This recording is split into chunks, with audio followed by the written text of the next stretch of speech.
welcome to another episode of the Academy for Adventures podcast.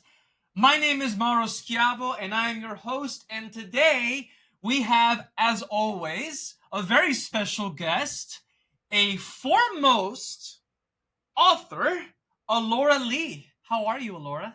I'm doing great. How are you? I'm so happy to be here and happy to have you on. Yeah, Alrighty. I'm so excited. Yes. Yeah, it's going to be great. So, everyone, without further ado, let me go ahead and read Allora's background and her bio. So, Allora Lee is an independent author. She writes primarily in the fantasy and science fiction genres with a focus on tales that explore, get this, the psychological aspects of portal fantasies. Now, that's one that I haven't heard before, so I'm very much looking forward to diving more into that. She has been writing fantasy since she was a small being, and her greatest joy as a writer is invoking feelings in her readers. Whatever that feeling is, that's a very good point there. Whether if it's joy, anger, sadness, or even understanding. She's just happy to have captured the human experience. Wow, what a bio. I like that. I gotta say, that's something new. Why don't we start there? Why don't you tell me more about what it means to explore the psychological aspects of portal fantasies? Yeah, so when I was reading Portal Fantasies a long time ago, whenever I was just a kid, I always thought it was so interesting how they went through this traumatic event, but it was kind of glossed over for magic. So in my genre, which is lit RPG, a lot of times there's transmigration, reincarnation, other ways that they're ripped from their lives. And in order to mitigate the traumatic aspects of it, oftentimes the main characters are portrayed as loners, as if they don't have any attachments. But the fact is, most of us do have attachments. And even the most lonely of us have attachments, whether it's to our cats or our dogs or even a video game we like. And so being ripped away from everything you know, love, understand, culturally accept into a new world would be devastating, no matter who you are. Yeah, you bring up a great point because, so I interviewed Tommy Kerper in a previous episode, and I've been reading his book.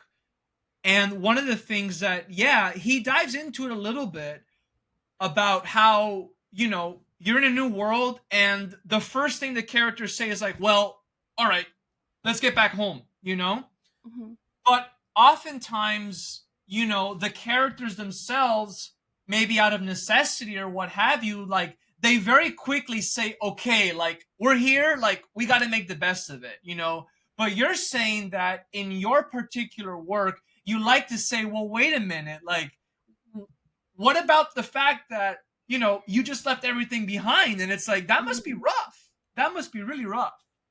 Yeah, so I've actually gotten a review for my most prominent series, which is called Otherworldly: A Shattered Awakening.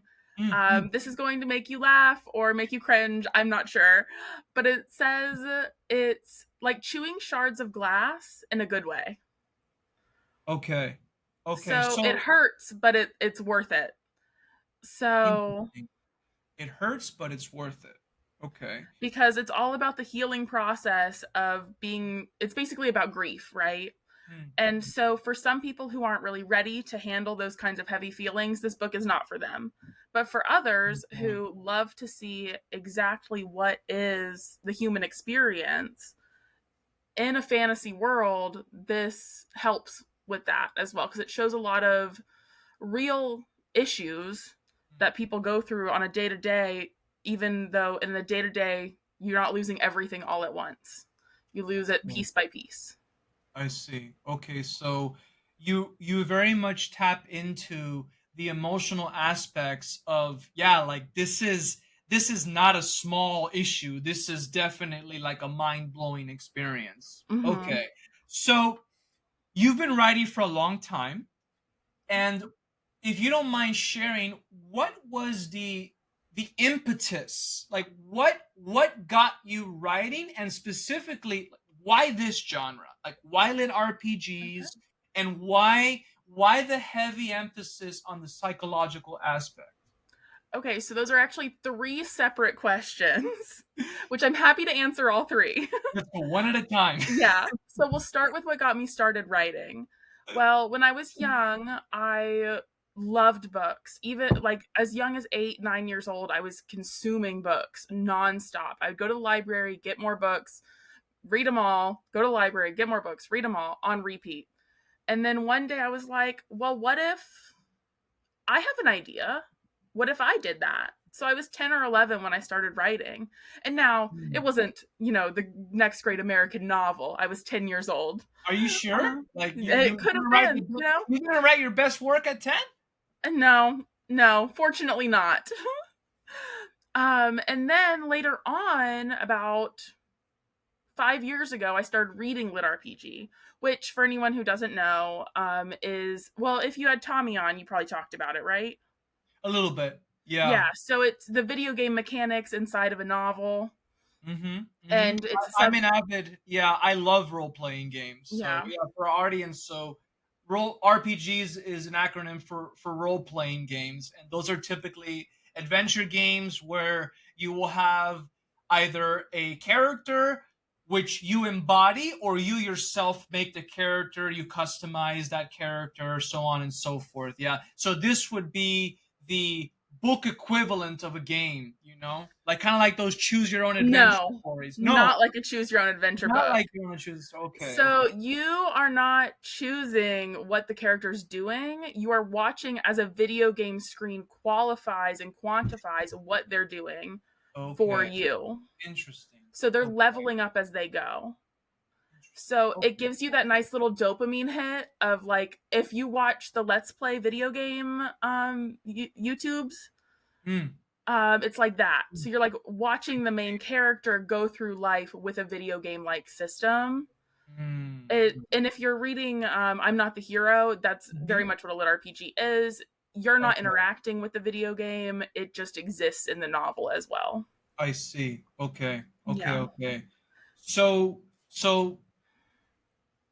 back to so you started writing at 10, right? And so then tell me a little bit about what was it that, like, how did you transition to more of the psychological aspect? Okay, so growing up, I had a lot of depression and anxiety and things of that nature. I had a lot of mental health concerns, even as recent as a few years ago before I found help, right? And so these issues are very prevalent in my life, and they're very prevalent in a lot of people's lives. And so when I was reading through lit RPG novels, they're wonderful. They're very punchy. They're very monster fights. I love them. I love the traditional lit RPG, but I wanted something a little bit more niche, a little bit more flared towards what I also enjoy in other types of novels, which is typically more psychological thriller, more psychological, just darker in general, covers more of the human experience rather than just the battle madness, right? And the numbers go up dopamine hits, which are amazing. I'm honest. I love the numbers go up dopamine hits, but I also love the sad moments too, right? So. Okay. So, well, thank you for your vulnerability. I've struggled quite a bit with anxiety myself, and so I appreciate that. So you very much sought not only to create something of value in terms of making a book, but you also wanted to make sure that it not just provided value economically, but also emotionally and psychologically, and maybe could even be a tool to help people resonate with the characters. Yes. Well, so a lot of times whenever I give my spiel about sad girl magic and all that good stuff, I find parents of teenagers who, I specifically, one memory comes to mind. It was the parent of a teenager who'd lost her family and was in foster care. And these were her adopted parents. And she said, this is very much like what she's going through right now. So to know, like, it can get better is phenomenal. And to know that there are other people going through this grief, even if it's in a fantasy world, will help her. And that was really, like, striking to me because I never even thought of that. I mean, I did in a way because there are people who go through depression and anxiety and grief in real life. but there are very similar circumstances to being taken to a new world for this child. And it was devastating to hear, but very fulfilling to know that my book could help. Wow, that's beautiful. I'm so glad to hear that. Yeah, I follow someone by the name of Nicholas Kotar. He's also a science fiction and fantasy writer, and one of the things he often talks about is the consolation of fantasy. Mm-hmm. And what I've gathered, what he means by that is the fact that, we can find not only adventure and thrill, as you say, in the Mm-hmm. dopamine hits, but yeah, you can also resonate with characters and you can find cathartic experiences, very much like you say, even though it's a fantasy world, it's not real in the sense of it's not actually happening in our world. Sometimes I feel that fantasy that is well represented and well written is kind of like it's more real than real. It's hyper real in the sense that if the characters embody certain moral truths and they actually act them out, that can actually be more real than real. Like what do you think about that as I No, say that? What I do you 100% agree, because as a reader myself, I see things in books that I'm like, that make me feel more deeply than anything in the real world has.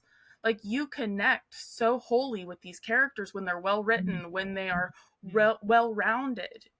They make you experience a new life that you have not previously been fortunate or unfortunate enough to experience. Yeah. So you mentioned to me before our call that there has been a challenge for you in the sense that you're writing in a saturated market, So what has been or what have been some of those challenges for you per se?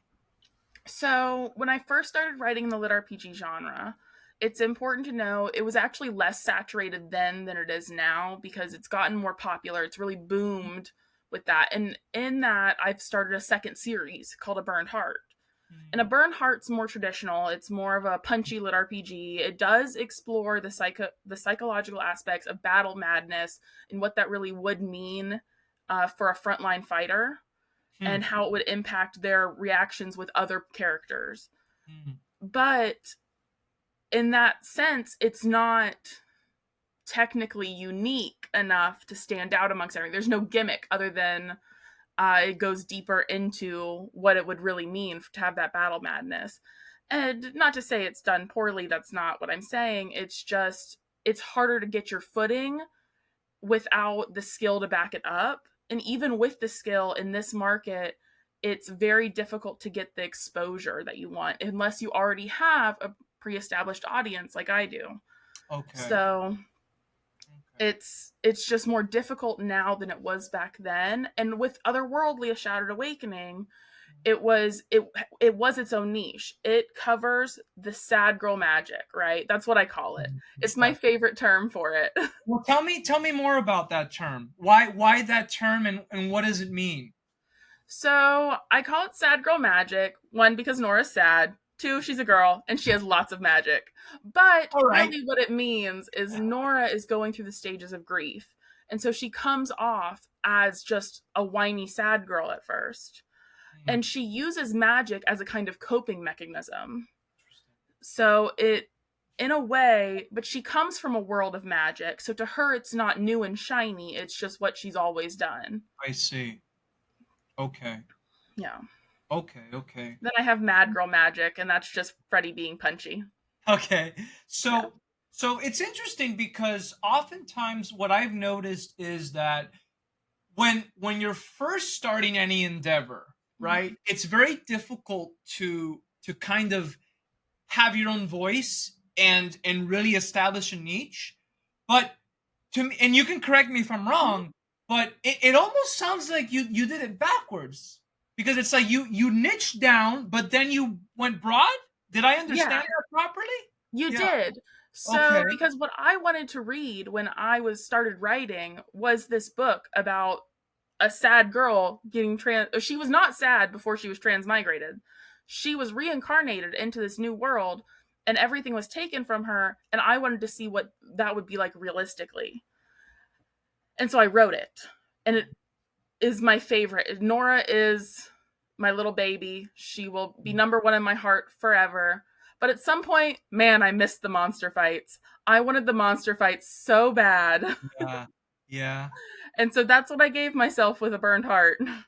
Okay. Yeah. So you followed the muse then. You had that Mm-hmm. muse in your heart and you say, okay, let me give that muse a voice and let me go Yeah. ahead and follow that. Yeah, 100%. I mean, even now, so I'm actually writing a third series. So these two books are set in the same world at the same time. So it's the same universe. So it's a Okay. shared universe. A It's shared universe. they're Okay. actually in the same kingdom, which in the book is a queendom. Queendom. And Okay. Tell me about and that. Tell me yeah, about so it's actually a religious queendom that. ruled by the matriarch of the royal family. Okay. It's not Okay. always a queendom. Sometimes there is a king, and Mm, it's only called a kingdom when the king is in when the charge. king is okay, when the king is Yeah. reigning. Gotcha. So right now it's been a series of queens, so it's been referred to as a queendom. Yeah, there's a lot of world building that goes into this. Well, okay. Well, that's Yeah. okay. So tell me a little bit about hmm what what are the most exciting elements of world building to you, and why? I love looking at things as they pop up and finding a reason why that would be. Because in our world, there are the craziest reasons for things. There, Alexander Graham Bell, I don't remember what. No, sorry, it wasn't Alexander Graham Bell. It was whoever created latex gloves. He created I have latex no idea. gloves. Okay, so the doctor who created latex gloves, created it for his wife, who was a nurse and whose hands were getting chapped every time she washed her hands. So he created latex gloves to protect her hands. And that is a wonderful, beautiful, loving story of how love is the mother of invention and all that stuff, but it's also wild. Yeah, it And is. Not the normal. I mean, yeah. there's a reason why we have the phrase necessity is the mother of all hmm invention. Because oftentimes it is just due to need. It's Yeah, not a passionate, beautiful love story like this exactly. particular example. Now, I really hope that story is true. I have not Googled it since I heard it. Could be wrong. I'm gonna Google it right now. It could be wrong. I don't want to know. I Yeah. like that Let's story. let's leave it. Let's leave Yeah. that as the story. Yeah. Yeah. You'll sleep better tonight. Yeah. And so whenever I create a world, I love putting in the craziest background things. So why does one duke get smited by the gods every 100 years?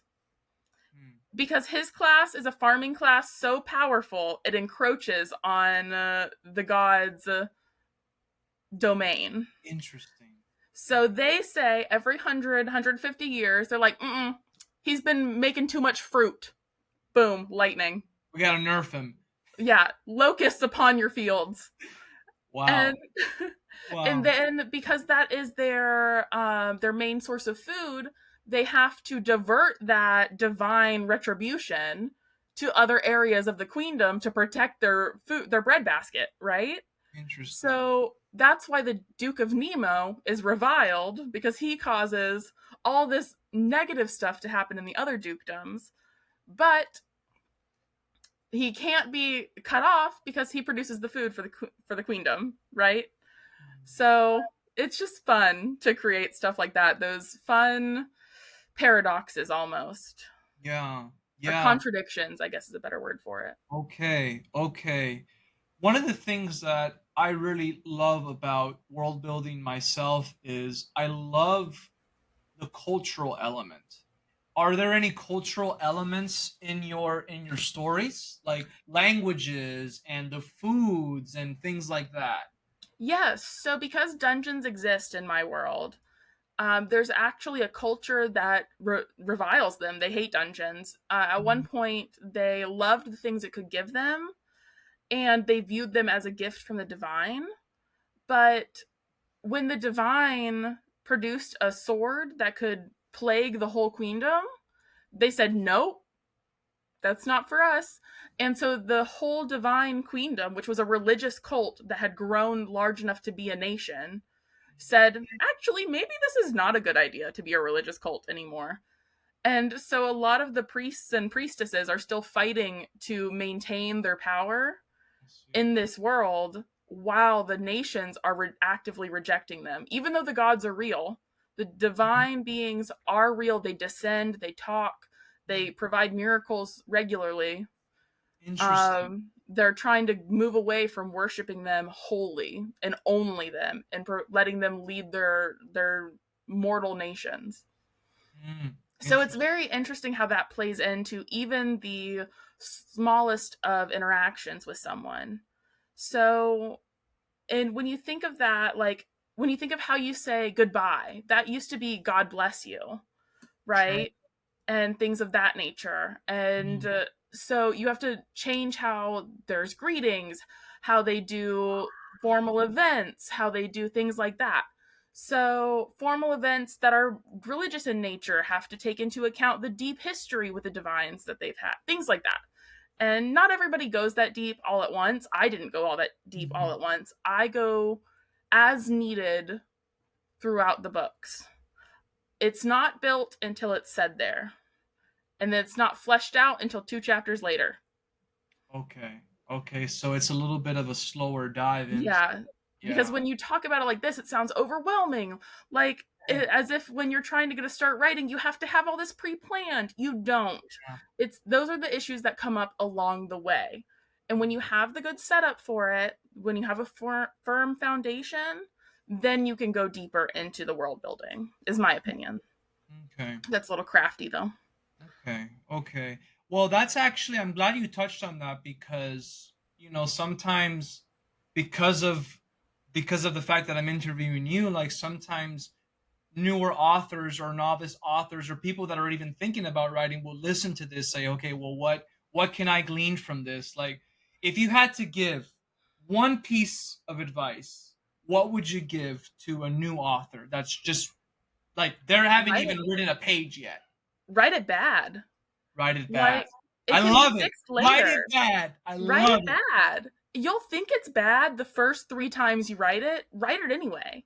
Like, if it's bad, so what? Edit it. Have someone else beta read it for you. Throw it in the trash. Burn it. But write it bad. It needs to exist first, so that way you can get better at it. Why is it important to write it bad? Because if you don't write anything at all, you're never going to get better. If you wait until you're perfect, until you're you've honed every craft skill you have, that thing still doesn't exist. You have written 100, 500 word snippets. Great. That's wonderful. They're not actual projects that you finished. They're little things. Now, short stories are real, and that's a product that you can put out there, is short stories. That's a write it bad moment. Like, write your short story and then edit it, because you can't edit a blank page. That's a great quote. I did not make it up. Well, I'm glad you brought it up, though, even if you didn't make it up. But that is very profound. You can't edit a blank page. Okay, that's really good. So obviously, you're writing these. Well, yeah, you're writing these universes. It's a shared universe. You got 2 different series. They're in a shared universe. All right, and so obviously it's fantasy, but I do imagine you have some sort of connection to maybe experiences that you've gone through, or things. You hinted at it a little bit earlier about your real life struggles with depression and anxiety. And so how did you take your experiences and channel them into this fantasy universe that you've created? So we have to start with what it means to write what you know.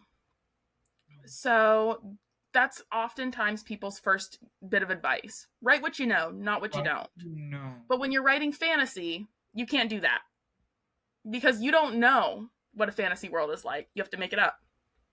Huh. But Okay. you can write what you know of the human experience in a person in a fantasy world. And I I wrote see. what I knew people go through with grief. Because in the same time that I was writing Otherworldly, A Shattered Awakening, my brother in law was diagnosed with terminal cancer. Wow. And so our whole family was reeling with grief. And it was a years long battle with it to give him as much time as possible. But I That's was, a heavy topic. yes, Wow. it's a heavy topic. I'm so sorry. No, no, no. Don't be Yeah. sorry at all. I'm So, very honored that you're willing to share. Yes. so in the process of transmuting my grief into something productive, I began rewriting Otherworldly for the first time. I wrote it once, I got it out there on the internet. It was a web novel. It still is a web novel, by the way. It I'll have has to like, check that out, by the way, if I put in yeah. the show notes. Yeah. Yeah. Yeah, yeah, yeah. And so it was a web novel when I first put it out, and now it's on Amazon as well. But I was processing my sadness in so many different ways, and I needed a focus for it. And I needed to believe that it could get better. And so I put healing in my books. And it doesn't get better for everybody. Some people have grief for 20 years, okay? Some people have grief for 40 years. Some people never get over it. And some people dwell in it for forever. And there's no one right or wrong way to deal with your grief. But finding ways to actively fight it, fight the darkness, helps. So that's where I started with Otherworldly when she was taken from her world. So, otherworldly was one tool, one method that you utilized to channel those real world emotions, Mm-hmm. that real world grief while you were going through a very difficult time. Your entire family was. Yes, 100%. And then later on, when I started writing A Burned Heart, I was very angry at the Mm. world for what had happened and very angry for my situation and for a diagnosis that I won't share here, but was very prevalent in Sure. my life. And I needed a method to transmute that as well into something productive. And A Burned Heart is punchy, it's fun, it's great. I had a great time writing it because I needed that. I needed her to be angry for me when I couldn't be angry for myself. So, A Burned Heart, that's, by the way, brilliant title. You Thank you. know, it's a very provocative title. Why A Burned Heart? Why that phrase? Why that title? So it plays into Freddie's innate ability, which is fire. She has an elemental affinity with fire, hence the burned, but it also has a double meaning. In her previous life, Freddie was a gladiator sold at a young age to the gladiatorial games. She was abandoned. She was given away, forced to fight time after time after time. She truly had a burned heart. It was shriveled up, it was dark. She didn't love anyone like she should have been able to. And in this new world, she has to find her happiness. So she's been reborn as a child in a family that does care for her. Unlike Nora's from Otherworldly. She was reborn into a dark family, like a family who's very neglectful and abusive. So both books tackle the reincarnation theme, Mm-hmm. but they're opposite in how the actual reincarnation played out. Yes. Okay. Okay. And Freddie has to come to terms with the fact that people love her and they want her to be happy, and she has to stop, or not stop, but figure out a moderated way to get what she wants, which is freedom, while also measuring that the people who love her are not trying to hold her back like they were in her past life. So she has memories then of her Mm-hmm. previous life and They experiences both in do. the God. So, They both do. So both of the main characters have and retain their memories from their mm-hmm. previous lifetime. Most of them, most of their Most of memories. Okay. I'm very curious because that is a that's a very, how should I say, you did that intentionally. Mm-hmm. You wanted them to retain their previous memories. Why that? Why? I'm very curious for that. It seemed like the worst case scenario. It seemed like the worst case scenario. If I'm reborn in a Dang. fantasy world, I do not want to remember all the things I loved about this life. I don't. Wow. Wow. And Okay.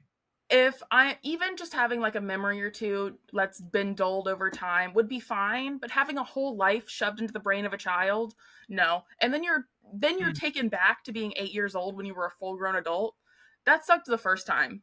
Okay. When you were 8 years old, you had no agency. It was fun when you were 8 the first You were time. 8 because you were 8. Yeah, Right. but when you're a 30-year-old in an 8-year-old's body, it's way worse. Yeah. It's funny you bring that up because I have oftentimes ruminated on those thoughts. I'm like, okay, if I could return Mm-hmm. and keep my memories, like I oftentimes will think of the positive things, like, man, I've got the experience, the skills, but I'm in a little boy's body. But it's funny, but I never thought about, well, dang, like I wouldn't have any agency anymore. Yeah, That's you can't go to the doctor without your parents. You can't you can't make a phone call. You have to be 13 to make a phone call or whatever. You gotta go to school again, Yeah, you gotta go to school where the teachers don't think you're smart. Oh my God. You have to do homework, chores. I mean, you should do chores as an adult anyway, but yeah. Well, there's certainly the pluses and the minuses, though. Yeah. If you have to go back. Wow, that's really cool. I hadn't thought about it that way. Yeah, that I typically tend to focus on the positive sides. I don't ruminate much on the negative. Yeah, that's really funny. Yeah, you just made me think. Yeah, maybe it wouldn't be that great to go back. Yeah, a little bit of rose-colored glasses on that one. Now, I had a great childhood, okay? My parents were amazing. My sister was amazing. I had a good family, good friends. I lived in a good house. I lived in a good school district. I had good teachers.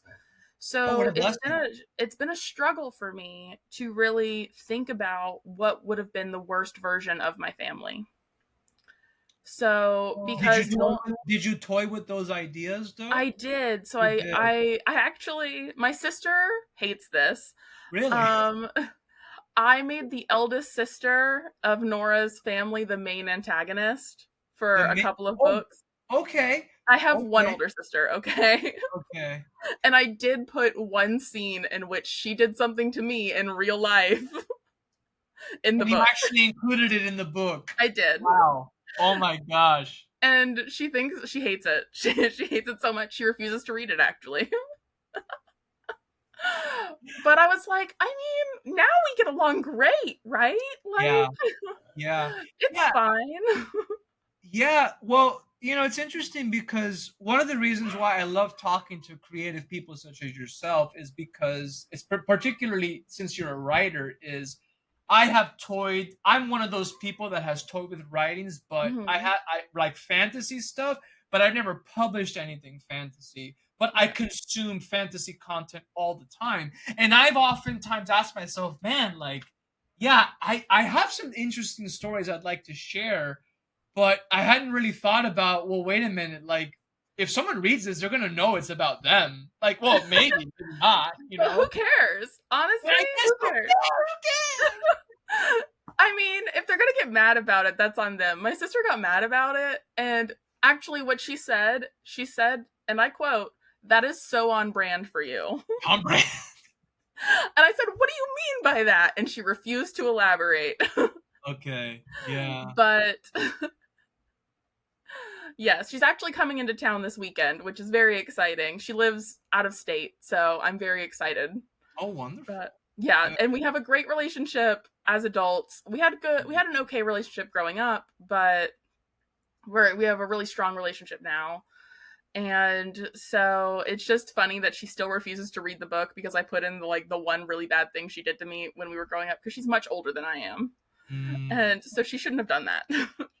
Well, my sister and I have a very similar relationship. Like, I was the older brother by 4 years, Mhm. and I wasn't the best older brother, so there were things that I did and said that, man, I wish I could take them back. Yeah. But yeah, now, we joke about it sometimes, and now we have a good relationship. I can totally relate with you on that. Yeah.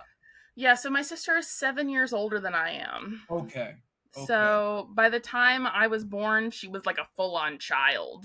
Right. And it was just a different experience than most people get, because most people, their siblings are within 4 years or less, right? Typically, yeah. Yeah. Yeah. Well, my wife, for example, has a half sister who is 20 years younger than her, 21 actually. Wow. Yeah. So you talk about, Yeah, like, I have age a lot of gaps. experience with that age gap, because, like, she very well could be her daughter, because of that age gap. Yeah, so it's very interesting navigating that family dynamic, because sometimes, we've had conversations where it's like, and she knows this, like, remember, you're her sister, you're not her mom. But because of that age gap, like, It's you kind hard. of, yeah, it is You're more hard. like an aunt than you are a sister at that point. Yeah, like, practically you are. Yeah. Practically you Technically, are. you're like a sister, but practically, I mean, you're too old to really get in the dirt 100%, do the bad things with them, Yeah. like encourage them to, like, I don't know, eat a rock or something. At, like, if you're 4 and they're 2, like, you can encourage them to eat a rock. Eat a rock. Yeah. But I don't know. That's a very funny example. I'm gonna make that into a clip. Like, Allora Lee says you should make your sister eat a rock. It's important to know I do not have a younger sister. I don't have a younger sister, so I never did it to anybody, but I would have. That's so funny. I love that. So obviously, since my podcast is named after the company, the Academy for Adventures, one of the things we love to talk about is the concept of adventure. So when you think of adventure, what comes to mind? What is an adventure for Allora Lee? I think it takes something that takes courage, right? So for me, an adventure was putting my book out there and being willing to accept criticism for it, because that was very scary. It was terrifying to put that out there, and to be willing to take in the negatives along with the positives of going on this big courageous journey, right? And to me that was very adventurous, but there are a lot of things that are adventurous. So to other people that may not seem as big of a deal as it is to me, but to me it was the biggest deal. You call to mind from Disney's Beauty and the Beast, the opening scene. Well, I would say probably the first 10 or 15 minutes, where we're looking at Belle, right? And she can only read adventure. She doesn't really have it because she lives in this small village, but oftentimes, particularly now, we consume so much content and different types of content, right? And so I believe that, yeah, definitely the inner adventure is something that is a lot more prolific now. Before, everything had to be kind of like an outwards experience, but now it's more of an inward experience, And one of the things I love to talk about is no adventure is good if it doesn't have any conflict or battle. Like, I always like to talk about, like, imagine if the entire Harry Potter series was just about Harry and Hermione and Ron just going to class and Hogwarts. Yeah. That wouldn't be a fun story. That wouldn't be very adventurous. We love the troll, the battle of the troll. We love a good villain, right? We love Voldemort. We love all that. So what are some of the battles that you've encountered, as an author on this adventuring experience? Well, I think I mentioned it earlier. I actually had to restart Otherworldly: A Shattered Awakening. You had to, okay. So yeah, you have to start, okay. Yeah, I went back to the beginning. I had put it up there. It was 150 pages were out on the internet, and people hated it. People hated it. Okay. People hated it. There were choices I made that were not the best, or that they didn't like, or that were not true to the genre, or weren't close enough to making sense. And I wasn't the best I could be, hence write it bad, right? I wrote it and I wrote it bad. Okay. I didn't think it was bad the first time, and then I reread it and I was like, ooh, that's bad. So I actually wound up I wasn't discouraged. I didn't let it discourage me, but I took a look at the negative comments I was getting, and I logically looked at my writing and said, is this true? And it was. And it was. So I took it down and I reworked it all over the course of a year and a half. And I made that 150 pages stretch to 1,600 pages. Holy moly. And I went from having 80 followers on Royal Road to having 3,500 in that same time frame with this new manuscript. Wow. So in the end, usually I don't say rewriting is helpful because it just lags you on. Mm-hmm. But in this case, it changed my whole dynamic. So I do think in this case, I would have advocated for it because it was a lot of substantial change. So I would add on another value, because before you talked about the importance of courage, but it sounds like you were very humble. There was a lot of humility in you to say, you know what? I've got to take a second look at this and see if what they're saying is true. You were very humble because you were willing to go and say, you know what? Like, let me take a look at this to see what's going on here. So humility definitely played a role in that. I don't like to call myself humble. Okay, really? That's not. Yes, it's not. It's not. I mean, maybe I don't like to call myself it though. In any case, because it's not a label you can put on yourself, in my opinion. Okay. Well, that's interesting though. I'd like to talk about that. You know, if you don't mind, like what? How come you don't like that particular adjective, that label? It's not that I don't like the adjective or the label. Okay. I think it is something that can only be perceived outside of yourself. So I don't think you can look at yourself and objectively say if you're humble or not. So now I see yes. what you mean by that. Okay. I can't really verbalize the rest of it. I'm not really sure where most of the feelings come from, but that is the gist of it. Okay. To me, it is something that you are perceived as, not something you label yourself as. I see. So I like, that was my perception. Mm-hmm. Because I look at that and I say, wow, that wouldn't be easy. You know, it wouldn't be easy to say I put 150 pages into this and I've got to go back and maybe start from zero. That's how I perceive it. Yeah. Yeah, and I mean it was an endeavor, okay? And it took a lot of like extra heart to read those harsh comments and be willing to take them in and not just ignore them. Because you know, when you're a writer, you have to have a hard skin. If you don't, you're just not gonna do well in any capacity. Because because if you read your reviews and they're negative in any capacity and you can't handle it, you're not gonna see the good reviews. And you have to be able to see the good even when it comes with the bad, because not everything is everybody's cup of tea. Sure. And so when I was writing Otherworldly: A Shattered Awakening the first time, I knew that. I knew it would make a lot of people uncomfortable. Okay. And I was right. And that's why I get reviews like it's like chewing shards of glass in a good way. And that's why I get reviews that also say things like she's whiny and I don't like her. But I have 700 reviews on Royal Road and I have a 4.6.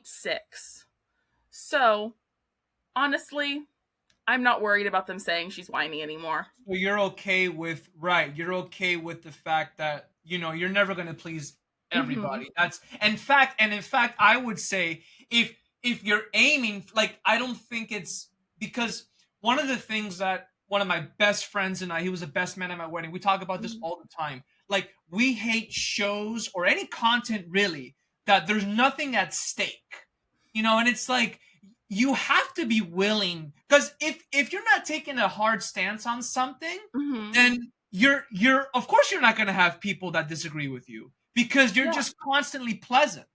But then when you take that route, you also will never get the diehard fans. You know? Exactly. Like, you have to stand for something. Like Mm-hmm. I've taken heat as a coach. I've taken heat as an interviewer. It's like, well, you went too far, and it's like, I apologize if that hurt you, but sometimes I feel like if I don't listen or follow the muse, then maybe I'll never ask you the right question that will Yes. actually help you get to the next level. Mm-hmm. I agree wholeheartedly. And, it's just something you have to learn over time. It's not something that you're born with. You're not born with a thick skin, right? It comes from rocks being thrown at it, right? So, I like that. It comes from rocks. Yeah, you've got to, it's like mhm, anything, right? You got to build the muscle, you got to develop yeah, the talent, you got to hone the skill, right? Iron exactly. sharpens iron, right? There's that Mhm. element. Yeah.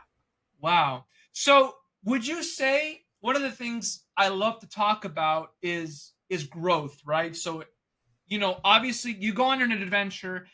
Any good adventure is going to have battles along the way, but those battles help you grow. How have you grown throughout this Well, I'll journey? tell you what, my writing is way better now. Yeah? I took that year off and I really honed my craft. I wrote Mm, 80,000 words of a totally different manuscript that can never be published. It can never be it published can never be because it published. makes no sense. It has no stakes. It's just a crazy girl being crazy.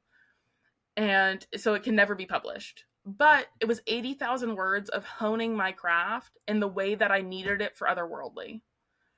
So I needed to be able to give life to characters and make people feel for them in a way that didn't attack what people were looking for in the lit RPG genre. I see. So I still had to give them, it was a give and take. I had to learn that give and take.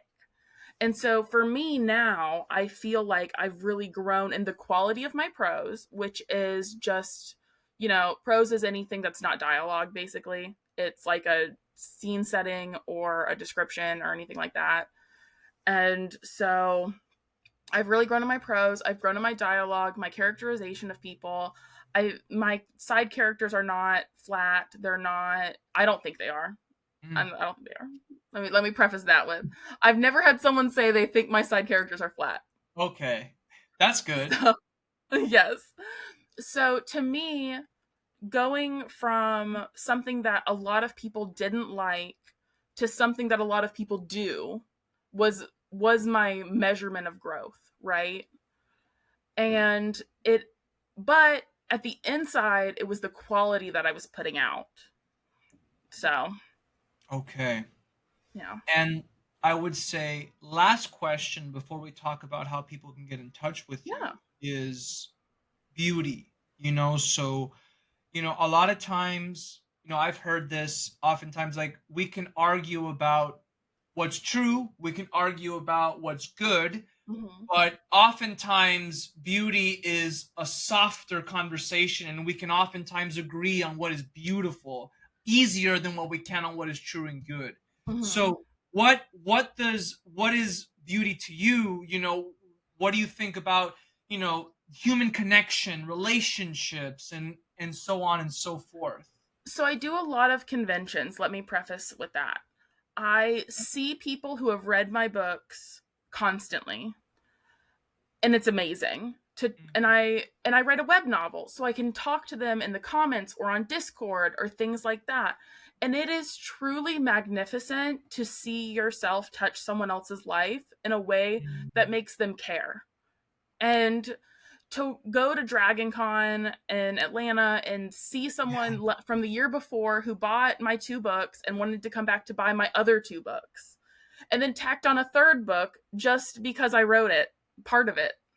Wow. So it's really beautiful to have that connect and hear people's stories. Like I shared a story about the foster child earlier. Yeah. She came Yeah. back the Wow. next year and told me she enjoyed the story and that she liked it and that she really appreciated me writing it. And that was so emotional for me because it was such a heartwarming story that I could help with. And so to me, the beauty is in the connection. Oh, Wonderful. I think I Wonderful. lost you for a second. Wonderful. Yeah, it happens. Wow. So I gotta say though, I can only imagine how beautiful that must have felt. Yeah, to just have that moment with her, and actually connect with one of Mhm. your fans. That's beautiful. Yeah. One of your readers who, yeah, and she came back. That's beautiful. Yeah. Wow. Wow. Well, tell me a little bit about how can people get in touch with you? How can people buy your books? All I don't that know if good it's my stuff. internet or yours, but oh, sorry, I lost you for just a second, That's but I fine. think I know what you were asking. Yeah, how can people get in touch with you and buy your books? Yes, so you can find me almost anywhere as Allora Lee Writes, all one word, except for TikTok, which for some reason I'm just Allora Lee. Okay.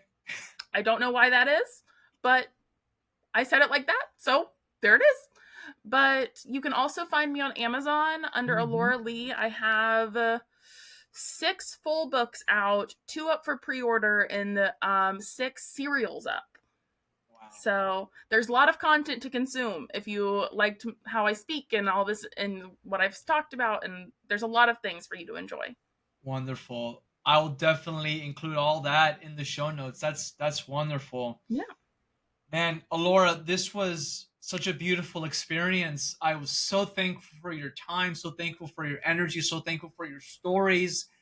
I am super, super, super excited to have everyone connect with you. Do you have anything else you'd like to share before we wrap up here? It's really just been a pleasure. Thank you so much for having me on. It was such a good time, and I really did love our discussions and your questions. It was phenomenal. I'm very glad. I'm very glad to hear that. Everyone, this is another episode of the Academy for Adventures, and this was Allora Lee. So until next time, keep adventuring, and we'll see you then. Alrighty. Goodbye, everyone.